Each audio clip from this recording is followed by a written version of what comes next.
Everyone, आज हम लोग एक क्वेश्चन करने वाले हैं जो कि जेईई मेंस 2023 से आया था और वर्क पावर एनर्जी के अंदर आता है। क्वेश्चन बोल रहा है कि a body of mass 2 kg is initially at rest. It starts moving unidirectionally under the influence of a source of constant power P. Its displacement in 4 seconds is 1/3 alpha square root p meter. The value of alpha will be dash. तो हमारे पास मास दिया है object का 2 kg और वो object initially rest पर है और एक पावर दिया है जिसका वैल्यू हमारे पास दिया है p और 4 सेकंड में उसका डिस्प्लेसमेंट है 1/3 alpha square root p metre. तो हम लोग को अल्फा का वैल्यू निकालना है। पहले हम नोट कर लेते हैं क्या क्या दिया हुआ है। मास दिया हुआ है हमारे पास 2 kg और इनिशियल वेलोसिटी u हमारे पास 0 दिया है। टाइम हमारे पास दिया है 4 सेकेंड और डिस्प्लेसमेंट हमारे पास है 1/3 alpha square root p metre, जहाँ पे p है पावर। अच्छा, हम लोग को पता है कि जो एनर्जी होता है वो पावर इनटू टाइम होता है, तो हम यहाँ पे फॉर्मूला यूज कर सकते हैं। Energy is equal to power into time. हम लोग को ये याद रखना चाहिए कि जो फॉर्मूला है energy is equal to power into time, ये फॉर्मूला सिर्फ कांस्टेंट पावर के केस में यूज कर सकते हैं। जिस केस में पावर चेंज हो रहा होता है यानी वेरिएबल होता है, उस केस में हम ये वाला फॉर्मूला यूज नहीं कर सकते।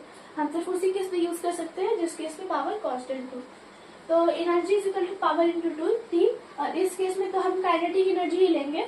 तो काइनेटिक एनर्जी का formula half mv square is equal to p into T. v की जगह हम dx/dt रख देते हैं।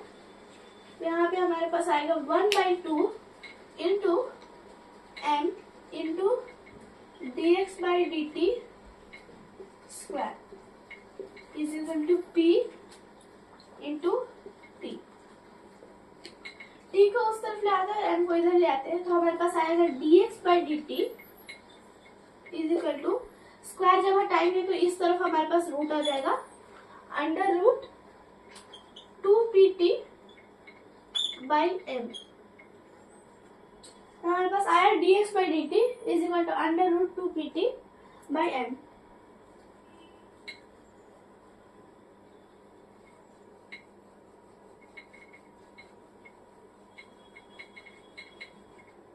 dt को उस तरफ अगर क्रॉस मल्टीप्लाई करें तो हमारे पास आएगा dx is equal to under root 2pt by m dt।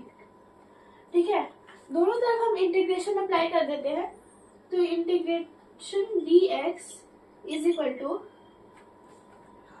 Under root integration under root 2pt by m dt। ये जो 2 under root 2p by m है, ये तो कांस्टेंट है क्योंकि पावर हमारे पास दिया है, पावर भी कांस्टेंट है और मास तो कांस्टेंट होता ही है, तो हम इसको बाहर निकाल लेंगे। तो हमारे पास dx का इंटीग्रेशन x होगा, तो x is equal to under root 2p by m into integration t dt। हम लोग को पता है कि जैसे हम लोग को अगर इंटीग्रेशन करना है, integration x to the power n dx, तो इसका फॉर्मूला होता है x to the power n plus 1 by n plus 1। इस केस में हमारे पास integration under root t dt है, तो इसको हम लिख सकते हैं x is equal to under root 2p by m into integration t to the power half dt। तो इस केस में हमारे पास n आया हाफ, तो प्लस 1 करेंगे तो हमारे पास आएगा x is equal to under root 2p by m into t to the power 1/2 plus 1 मतलब 3/2 बाई 3/2। तो हमारे पास आया इधर x is equal to under root 2p by mass हमारे पास दिया हुआ है 2 kg, 2p by 2 into t to the power 3 by 2, t हमारे पास दिया है 4 सेकेंड, तो 4 to the power 3 by 2 by 3 by 2, तो हमारे पास आता है root p into 2 square into 3 by 2 into 3 by 2 जो जब पलटेगा तो हमारे पास आएगा 2 by 3.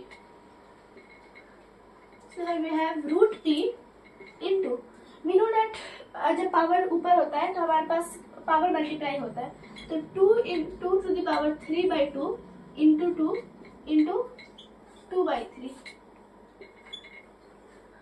Root p into 2 will get cancelled, so we have 2 to the power 2 to the 2 cube, and 2 cube is 8. Root p into 8 into 2 by 3. 16 root p by 3 means 1 by 3 into 16 is 4 square, 4 square into root p. This is the value of x or displacement. But in the question the displacement is given. Its displacement in 4 seconds is 1 by 3 alpha square root p meter.